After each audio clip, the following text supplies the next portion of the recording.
My name is Delia. I am 34 years old and work as a financial advisor in Boston. The message on my phone glowed with a cold finality.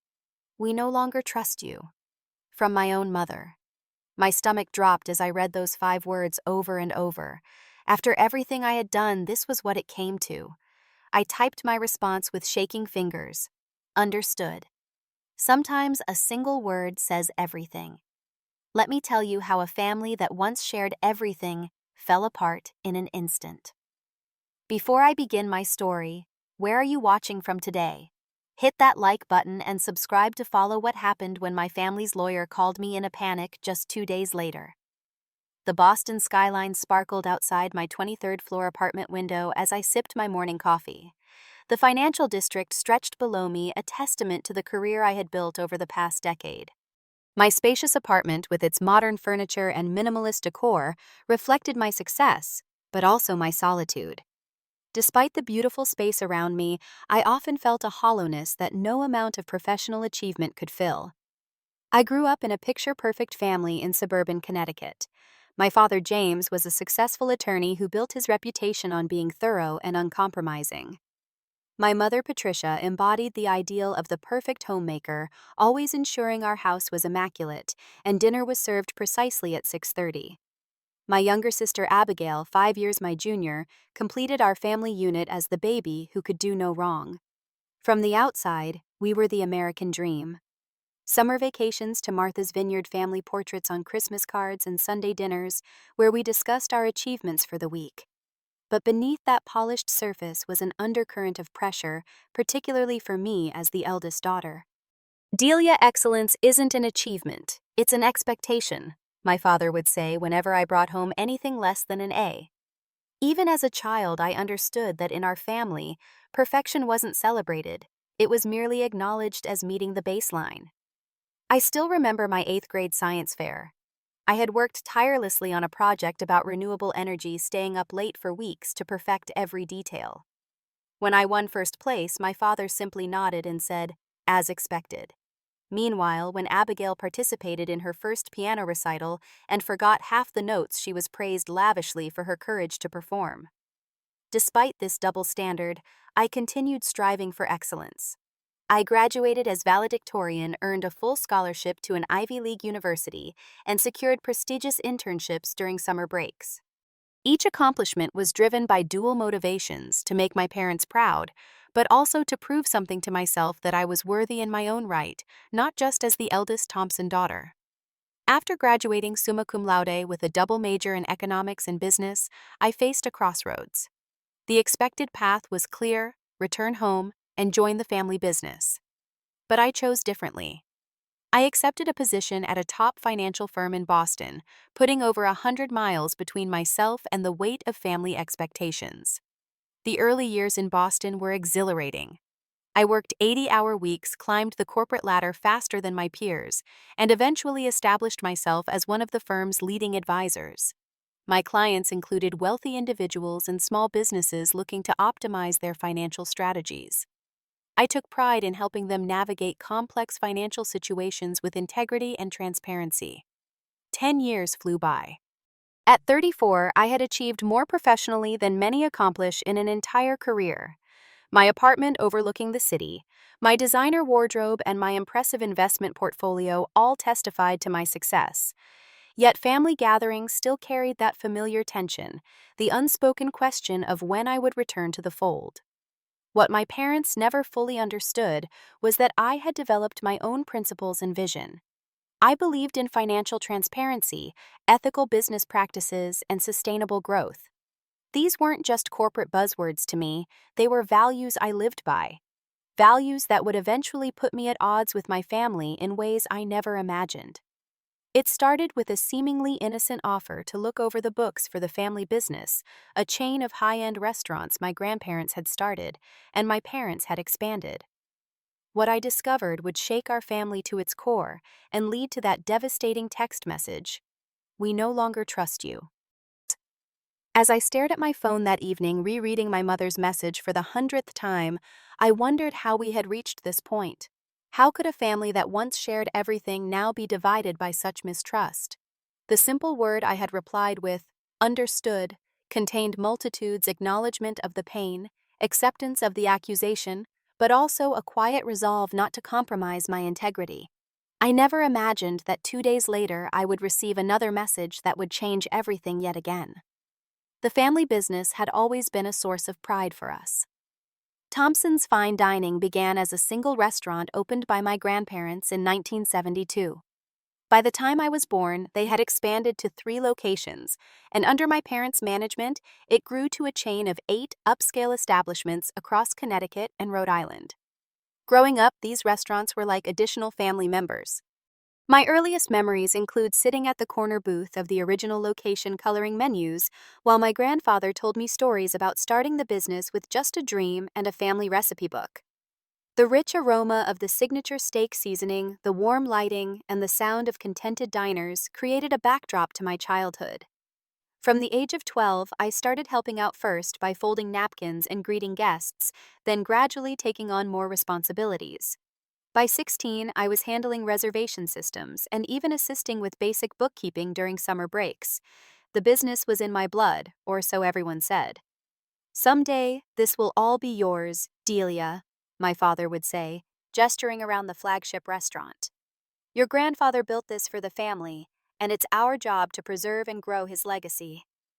This expectation hung over me throughout my college years. Every business class I excelled in was met with comments like, "That knowledge will serve you well when you take over Thompson's."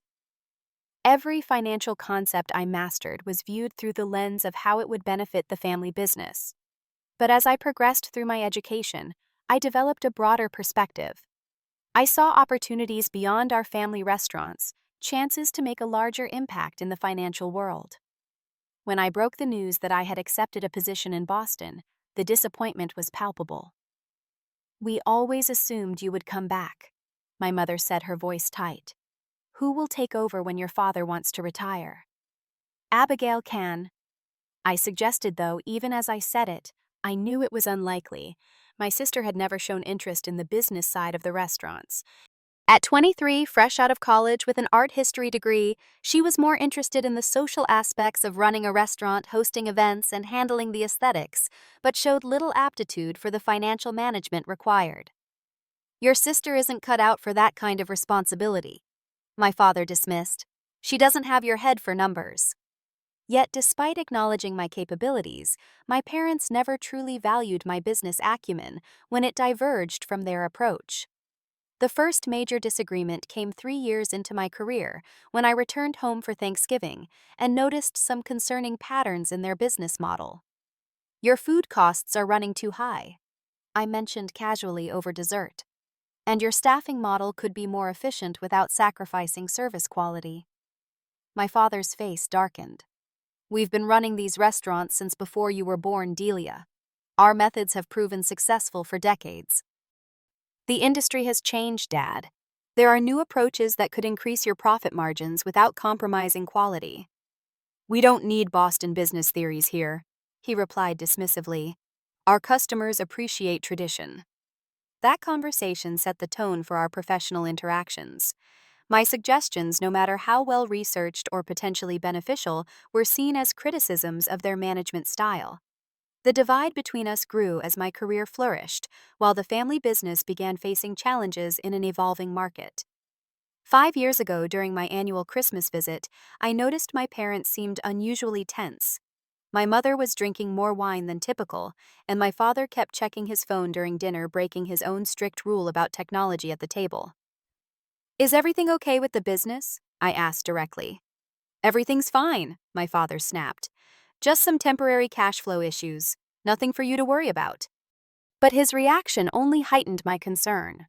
Later that evening, while everyone was asleep, I found myself in my father's home office. His computer was open, the restaurant management software still running.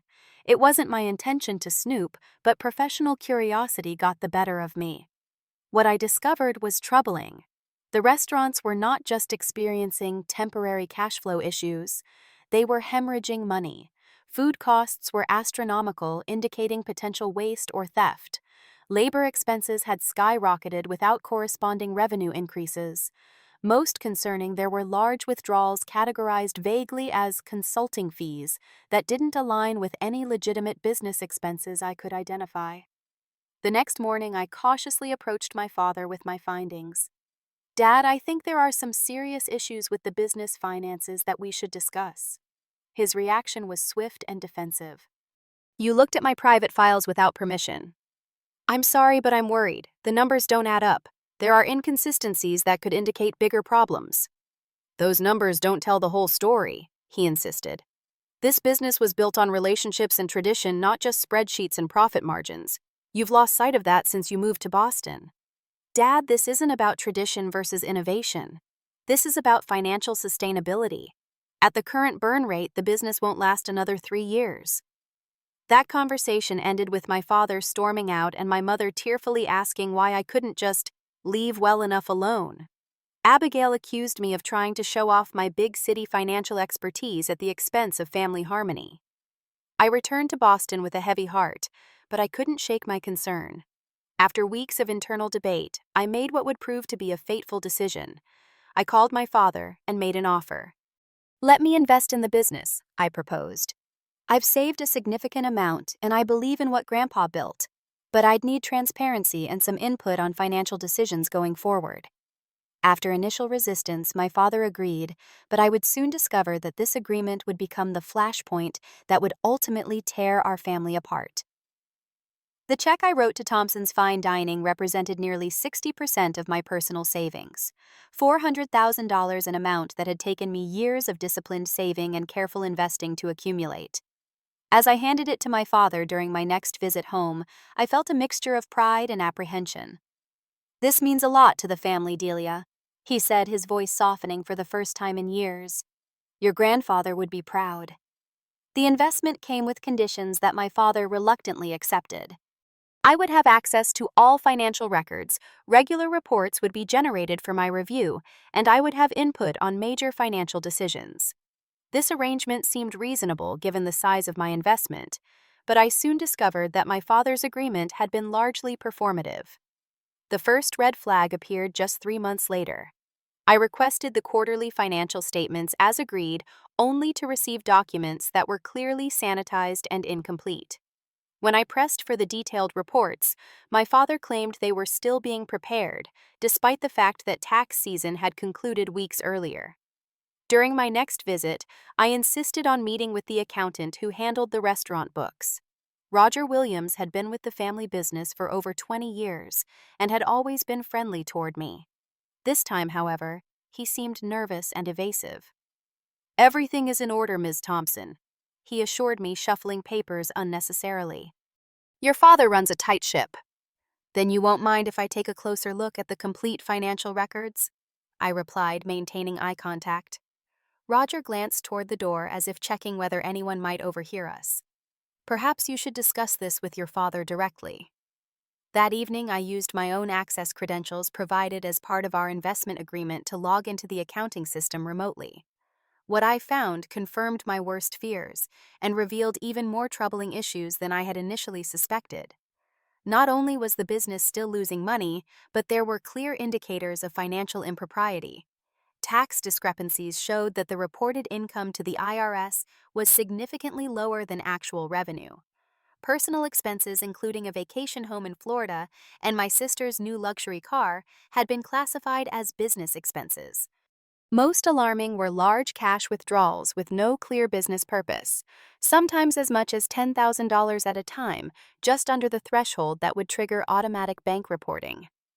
I spent 3 days analyzing the data, creating spreadsheets, and documenting every questionable transaction I could find. The evidence was overwhelming. This wasn't just poor management, it was systematic financial misconduct that could have serious legal consequences. With a heavy heart but firm resolve, I requested a family meeting during my next visit home. I arrived prepared with printed reports and a presentation outlining both the problems and potential solutions that could help legitimize the business operations going forward. The family gathered in the dining room of my parents' home on a Sunday afternoon. My father sat at the head of the table, my mother to his right, fidgeting with her napkin. Abigail slouched in her chair, clearly annoyed at having her weekend plans disrupted. I've asked for this meeting because I've discovered some serious issues with the business finances. I began passing out folders containing my findings. What is all this? My father demanded, barely glancing at the documents. Evidence of financial mismanagement and potentially illegal accounting practices, I replied evenly. Dad, there are thousands of dollars in personal expenses being written off as business costs. The tax filings show clear discrepancies, and the cash withdrawals. I paused, looking directly at him. Where is that money going? My father's face flushed dark red. How dare you come into my house and make accusations like this? This business supported you your entire life. I'm not making accusations, I'm presenting facts, I countered, keeping my voice steady despite the tension building in my chest. And I'm trying to help before these issues attract attention from the IRS or other authorities. My mother began to cry quietly. Delia, why are you doing this to us? I'm not doing anything to you, Mom. I'm trying to protect the family and the business. My investment gives me the right to know how the money is being used, and what I'm seeing concerns me deeply. Abigail slammed her hand on the table. You just can't stand that you're not in control, can you? You left Delia. You chose your fancy Boston career over the family, but you still think you can waltz back and tell everyone what to do. This isn't about control, I insisted. This is about legality and the future of the business. If these practices continue, there won't be a business left to argue about. My father stood abruptly, looming over the table. You've always thought you were better than us with your Ivy League degree and your corporate job. You think you know everything, but you know nothing about loyalty and family. Is loyalty writing off your vacation home as a business expense? I asked, my composure finally cracking. Is family using the business as a personal piggy bank, while the staff who've been loyal for decades might lose their jobs when it all falls apart? Enough, my father roared, slamming the folder shut. I built this business into what it is today. I expanded what your grandfather started and turned it into a legacy. And this is how you repay that legacy, by accusing me of being a criminal. I'm accusing you of making dangerous financial decisions that could have serious consequences, I clarified. But it's not too late to fix this. We can restructure, implement proper accounting practices, and move forward legitimately. The room fell silent for a moment before my father delivered the words that would haunt me for months. If this is how you view your family, then perhaps you're not truly part of it anymore, he said, his voice cold and final. I think you should leave now. My mother gasped but said nothing. Abigail looked away, a small, satisfied smile playing at her lips. I gathered my documents with shaking hands. I'm still your daughter, and I still care about this family and its legacy. That's why I'm trying to save it even from itself. As I walked toward the door, my father called after me. If you ever breathe a word of your so-called concerns to anyone, you'll regret it. Some daughter you turned out to be. I drove back to Boston that night with tears blurring my vision and an ache in my chest that felt physical. Despite the anger and hurt, I made the decision not to report what I had found to any authorities. They were still my family, and I hoped that given time they might reconsider my warnings. For a month, there was silence from Connecticut. No calls, no emails, no text messages. I threw myself into work trying to distract myself from the family fracture. Then one evening, my phone lit up with a message from my mother. We no longer trust you. 5 simple words that crystallized everything. In their eyes, I was the traitor, not the protector I had tried to be.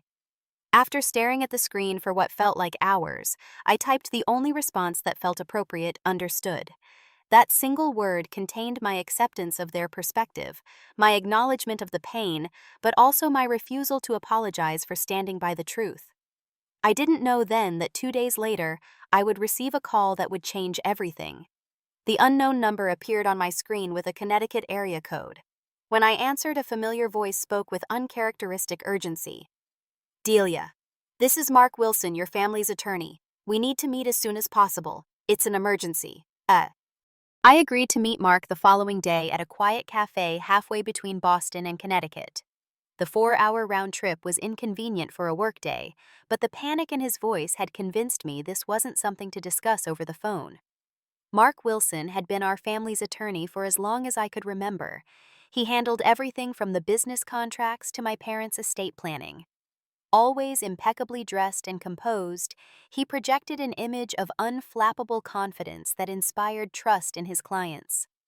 The man who greeted me at the cafe bore little resemblance to that polished professional.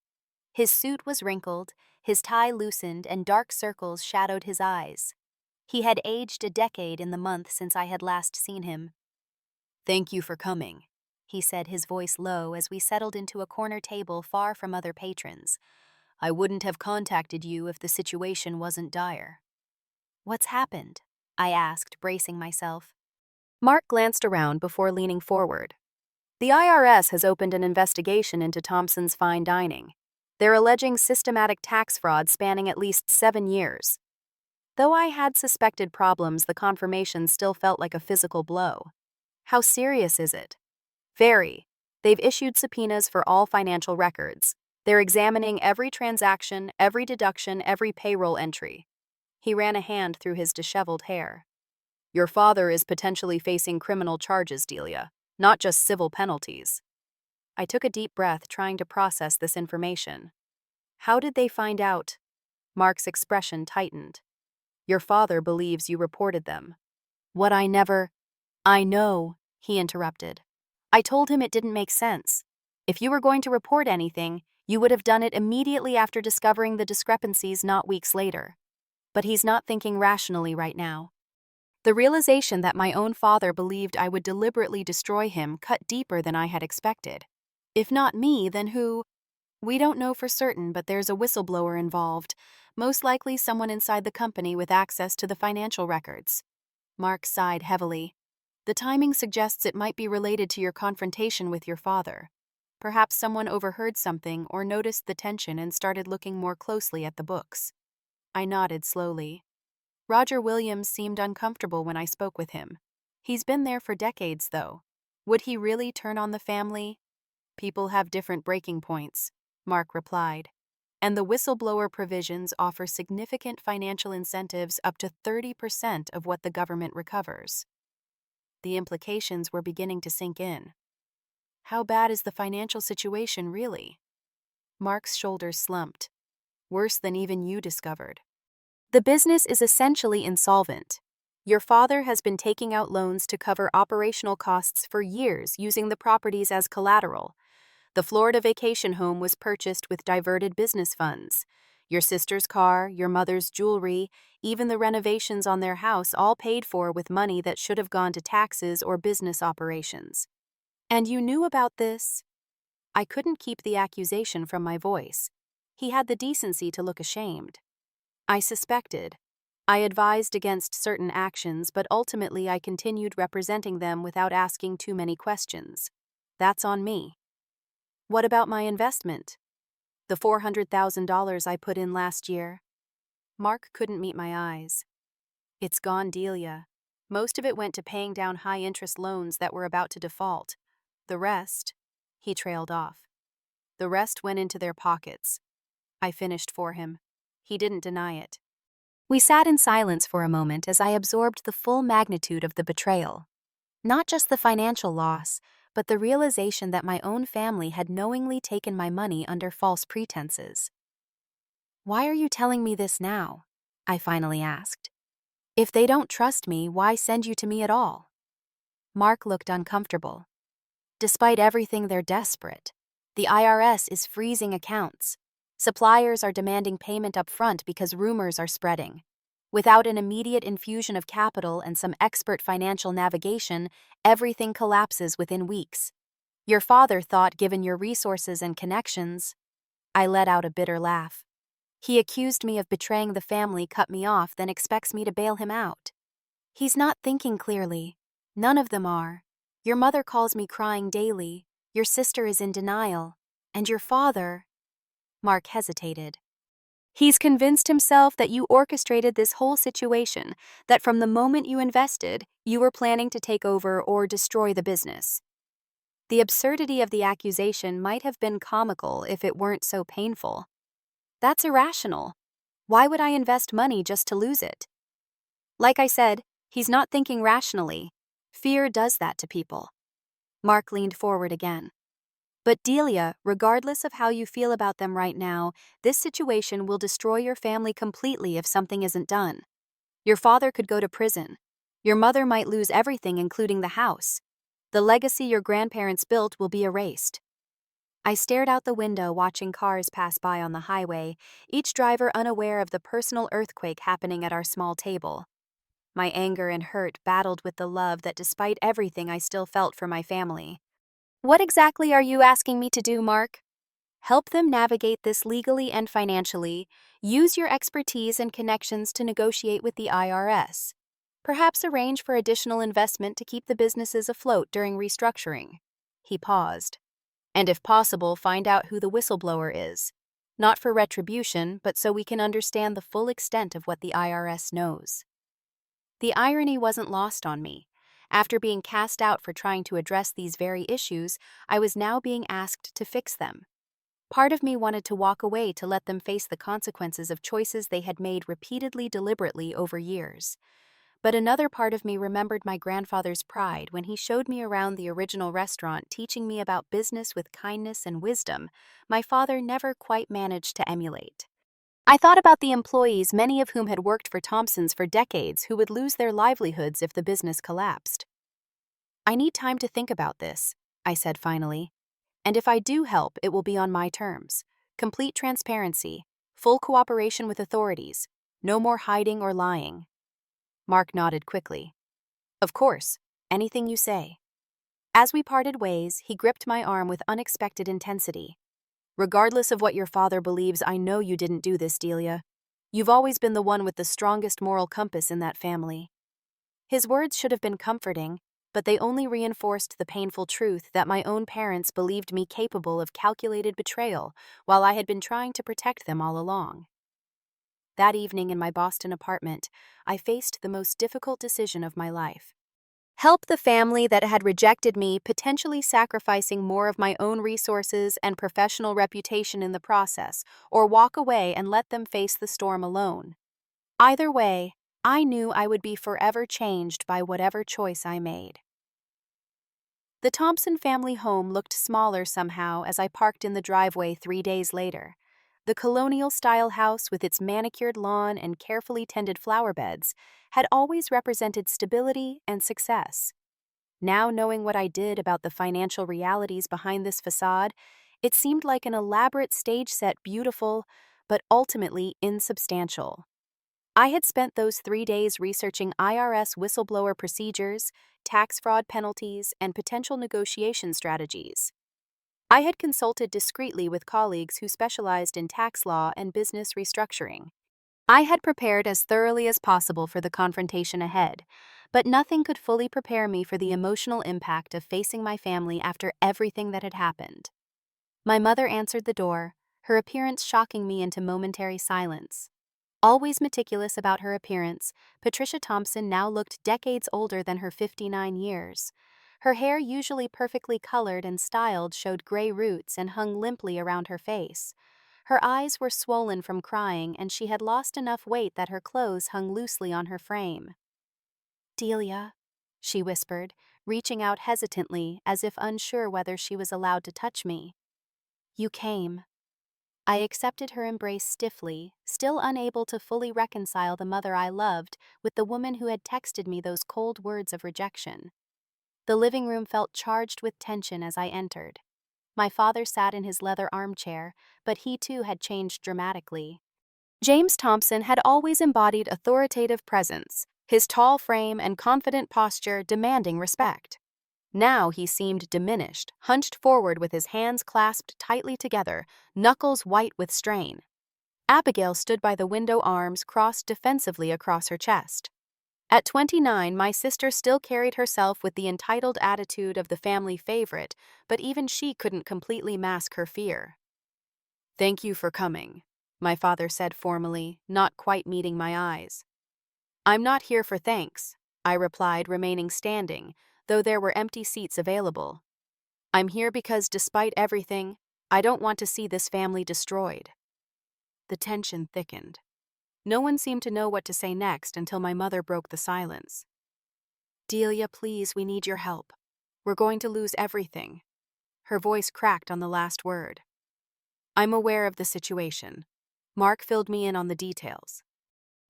I kept my voice even professional. Before I decide whether I can help, I need complete honesty from all of you.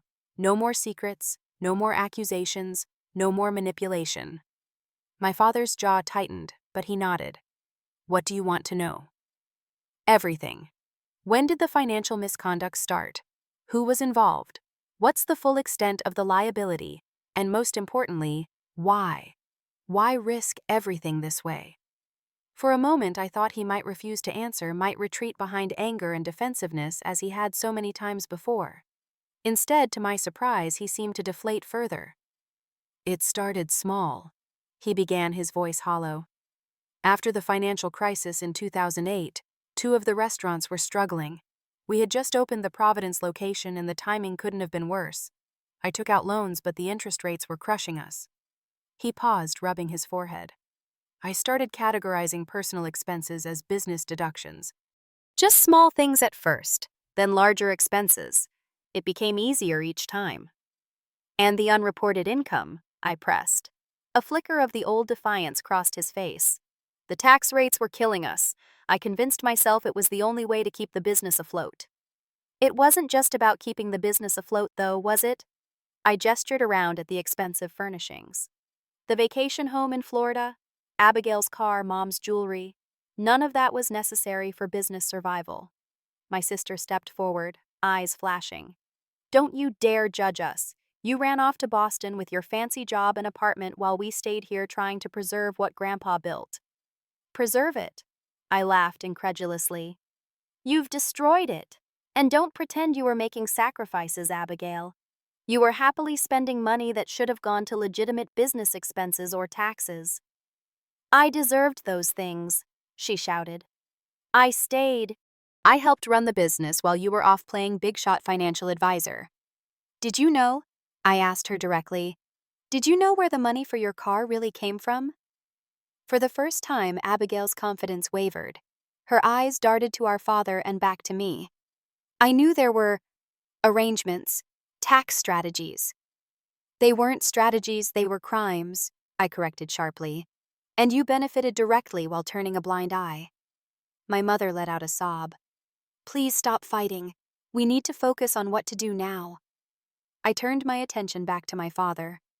Did you use my investment money to pay off loans and fund your lifestyle too?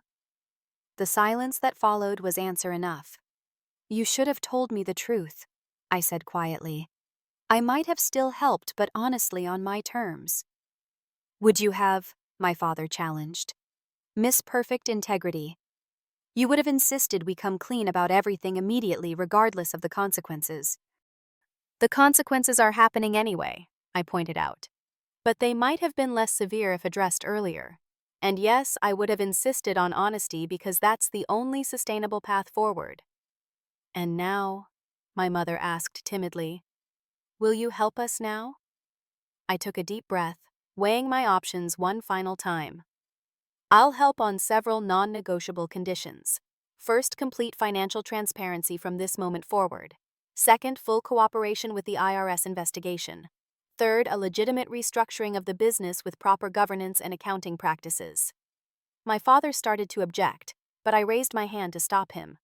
Those are my terms. Take them or find another solution. While they considered, I added one more point. And I need to know who you think might have been the whistleblower. Not for retribution, but to understand exactly what information has been disclosed. My parents exchanged glances, and then my father sighed. We suspect it might be Roger Williams. He's been acting strangely since your visit, and he has access to all the financial information. I nodded, having suspected as much myself. I'll need to speak with him. He won't talk to us anymore, my mother said. He said his lawyer advised against any communication. He might talk to me, I replied. I was the one who raised concerns about the financial practices after all. Just as the conversation seemed to be progressing constructively, Abigail launched another verbal attack. This is all so convenient for you, isn't it? You get to swoop in as the savior after creating this mess in the first place. I didn't create this mess, I responded firmly. The mess was created by years of financial misconduct. You know what I think, she continued, her voice rising. I think you planned this from the beginning. You were always jealous that Dad loved me more, that I was going to inherit the business eventually. So you found a way to destroy it all. The accusation was so absurd that I might have laughed if it weren't so painful. Abigail, that's ridiculous. Why would I invest $400,000 just to lose it? To buy your way in, she insisted. You've always thought you were better than us with your perfect grades and your big career. You couldn't stand that I was the one here running things with Dad. Running things? I repeated incredulously. You've been hosting events and choosing decor while the business was being driven into the ground. Did you ever once look at the books? Did you question where the money for your lifestyle was coming from? Her expression shifted, a flash of guilt quickly replaced by defiance. I knew there were financial issues, yes, but that's business. Everyone cuts corners sometimes. The admission stunned me into momentary silence. You knew, and you said nothing. Why should I? We were living well. The restaurants were still operating. Who was getting hurt? The employees who might lose their jobs, I countered. The legitimate businesses that pay their fair share of taxes while competing with a company that doesn't. Our grandparents' legacy. Does any of that matter to you? Before she could respond, my father interrupted. Enough. This arguing solves nothing. He turned to me, his expression grim but resolute. We accept your conditions, Delia. We need your help, and we'll do whatever is necessary to save what's left of the business and keep me out of prison. The naked fear in his eyes as he mentioned prison made him suddenly human in a way I hadn't seen before. Behind the authoritarian father figure was a frightened man facing the consequences of his actions for perhaps the first time in his life. My mother reached for my hand. Please, Delia, help us fix this. As I looked at my family, I saw them clearly for perhaps the first time, flawed, frightened, and facing a crisis largely of their own making. Despite everything, they were still my family. And sometimes loving family means helping them face difficult truths rather than enabling harmful patterns. I'll do what I can, I said finally. But understand this, from now on, we do things my way, with integrity, transparency, and accountability. There is no other path forward. As I left that day, the weight of responsibility settled heavily on my shoulders. I was committing to a difficult, possibly costly path, with no guarantee of success. But I also felt something unexpected, a sense of clarity and purpose that had been missing in my life despite all my professional achievements. Sometimes the most difficult challenges reveal our true strengths. I was about to discover mine. The following weeks became a blur of meetings, phone calls, and difficult conversations as I took charge of the family crisis.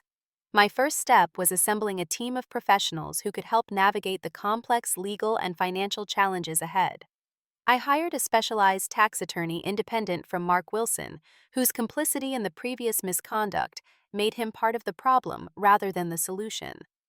I also engaged a forensic accountant to conduct a complete audit of the business finances, documenting every discrepancy and irregularity. The picture that emerged was even worse than I had initially discovered. The tax evasion alone exceeded $1.2 million over 7 years, with additional issues including payroll tax violations and fraudulent loan applications. Armed with this comprehensive assessment, I made a difficult decision. I would need to liquidate most of my personal assets to have any chance of saving the family business and keeping my father out of prison.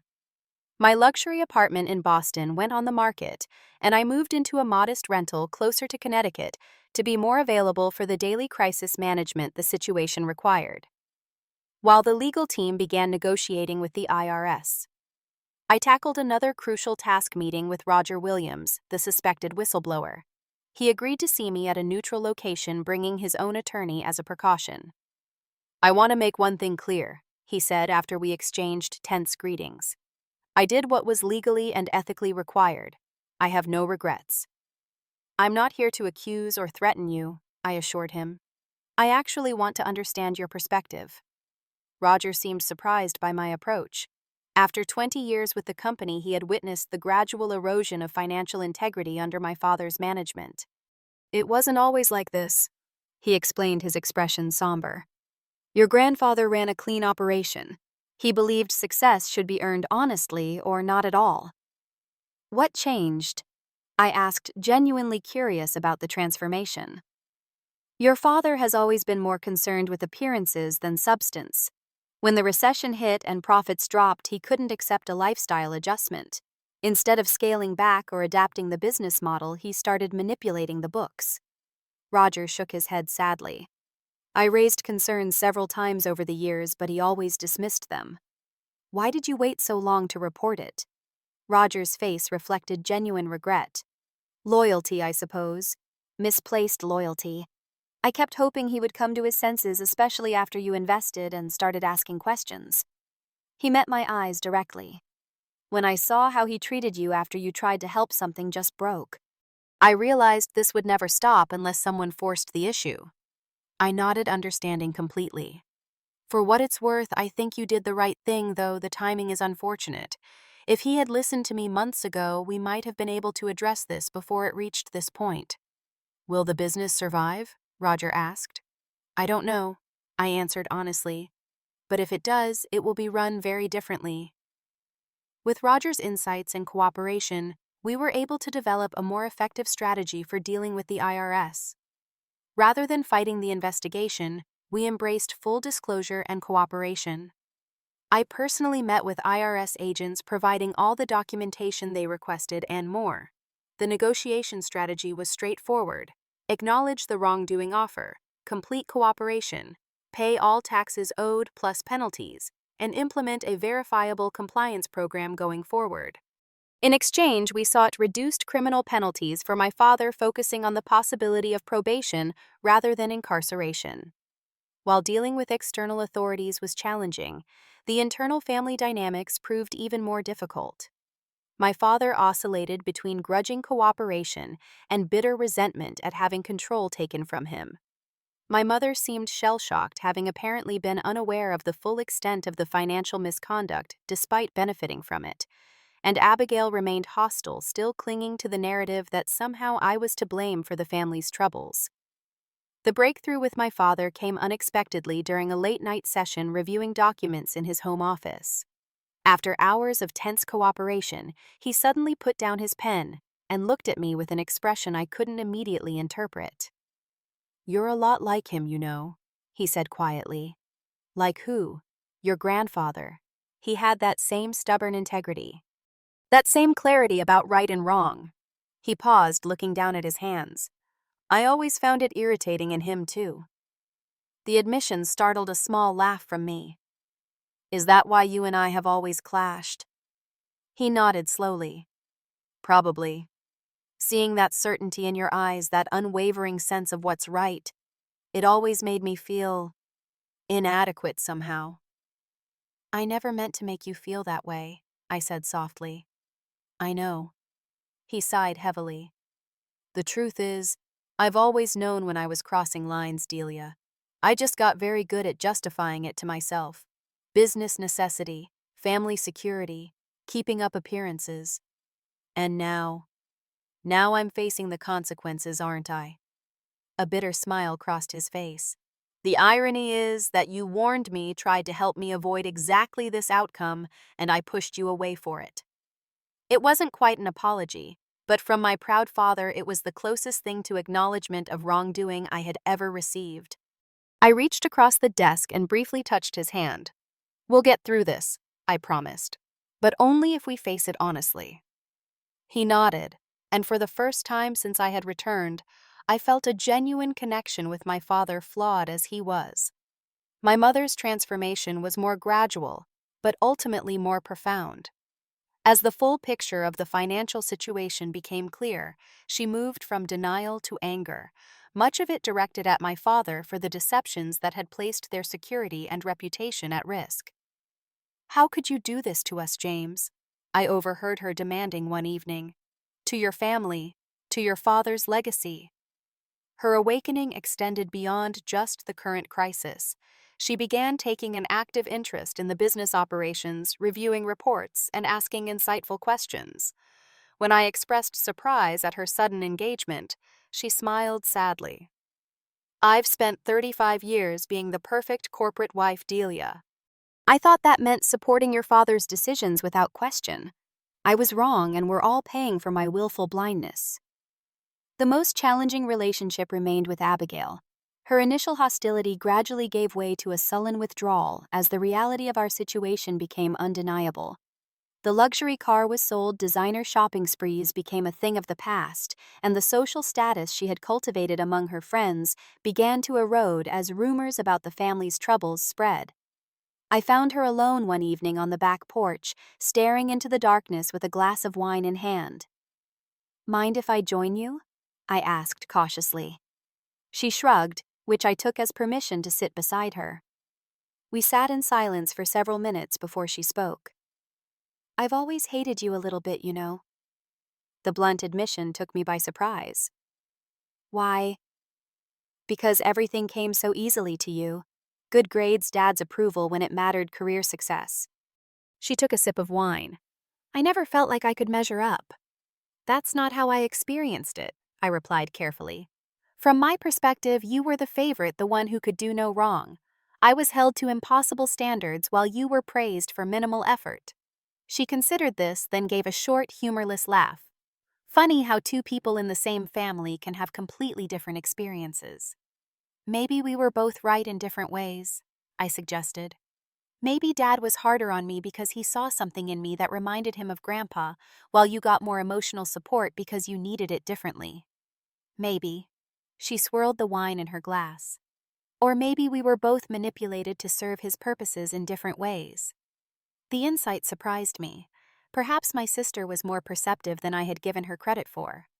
"I knew about the financial stuff," she admitted suddenly. "Not all of it, but enough." "I should have said something, done something." "Why didn't you?" She looked at me directly for the first time. "Because I liked the benefits, the lifestyle, the status, and because I was afraid of losing Dad's approval. It was the one thing I had that you didn't." Her honesty was unexpected and disarming. "We've all made mistakes, Abigail. What matters is what we do now." "Is it too late?" she asked, vulnerability replacing her usual defensiveness. "For the business, for this family." "No," I said with more confidence than I truly felt. "But saving either will require all of us to change." That conversation marked a turning point in my relationship with my sister. The rivalry didn't disappear overnight, but a tentative alliance formed as we both committed to salvaging what could be saved of our family legacy. Over the following months, our negotiations with the IRS progressed. With full cooperation and my financial resources deployed to pay back taxes and penalties, we reached a settlement that, while painful, financially avoided the worst possible outcomes. My father would serve no prison time but would be on probation for 5 years and was prohibited from holding any financial role in the business going forward. The restaurants underwent a complete restructuring. 3 locations that had been consistently underperforming were sold, while the remaining 5 were reorganized under new management with strict financial controls and transparency requirements. I hired a professional CEO with restaurant industry experience while creating a family board that included my mother and, surprisingly, Abigail, who had revealed an unexpected aptitude for marketing once she applied herself seriously. 6 months after that fateful text message from my mother, we gathered for a different kind of family meeting, one focused on the future rather than recriminations about the past. The atmosphere remained somewhat tense, but there was also a new clarity and honesty in our interactions. The Boston location is showing a 15% increase in revenue since the menu redesign, I reported, reviewing the latest financial statements, and labor costs are finally in line with industry standards. The social media campaign is gaining traction too, Abigail added. Reservation requests are up across all locations.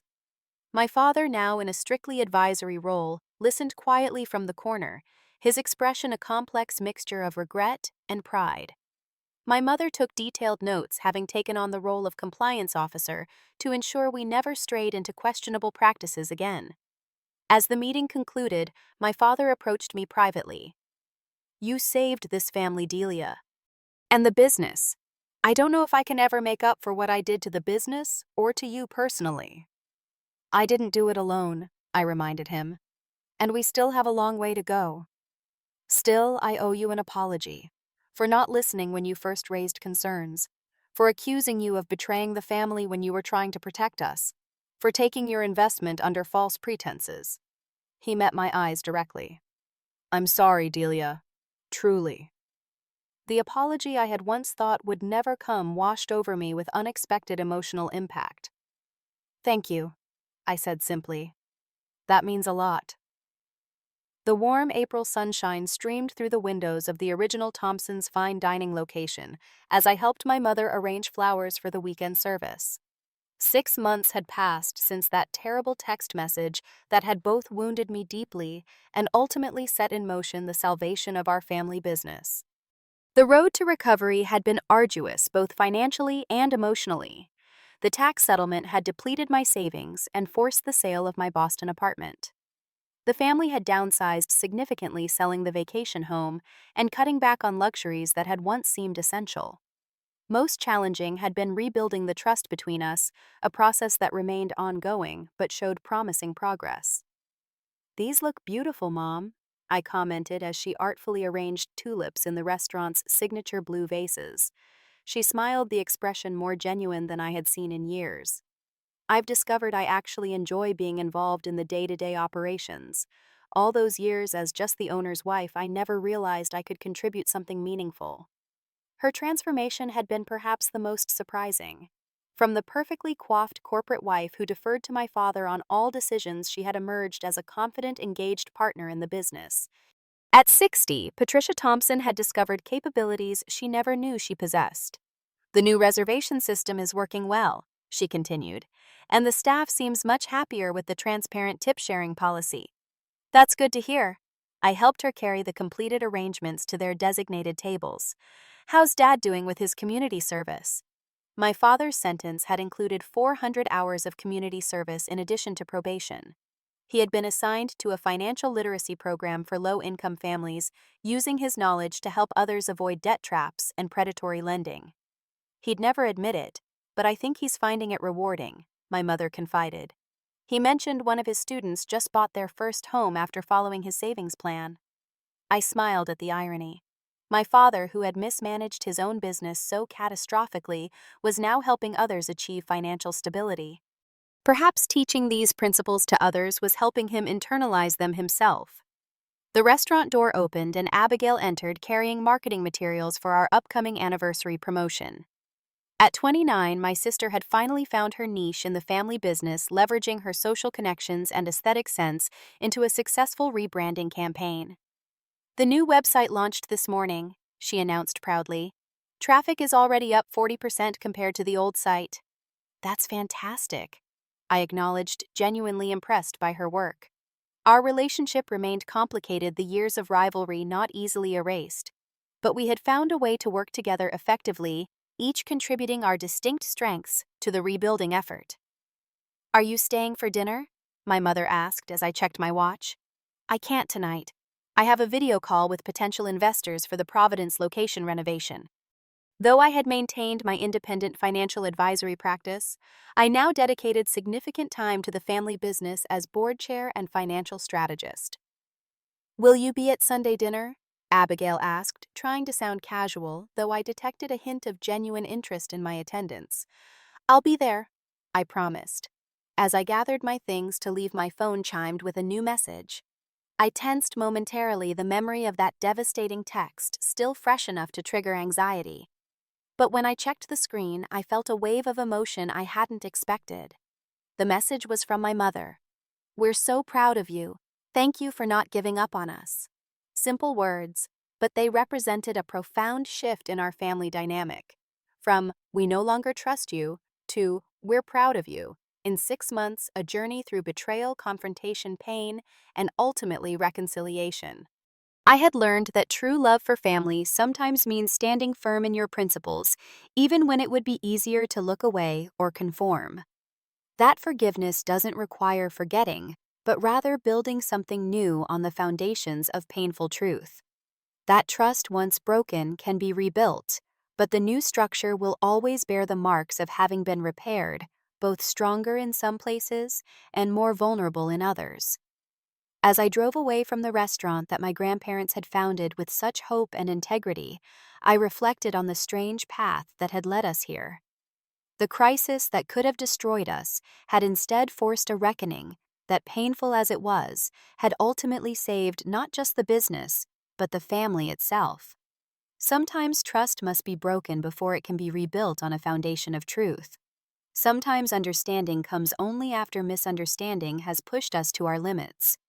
And sometimes responding to rejection with a simple "understood" is not an ending, but the beginning of a new and more authentic relationship.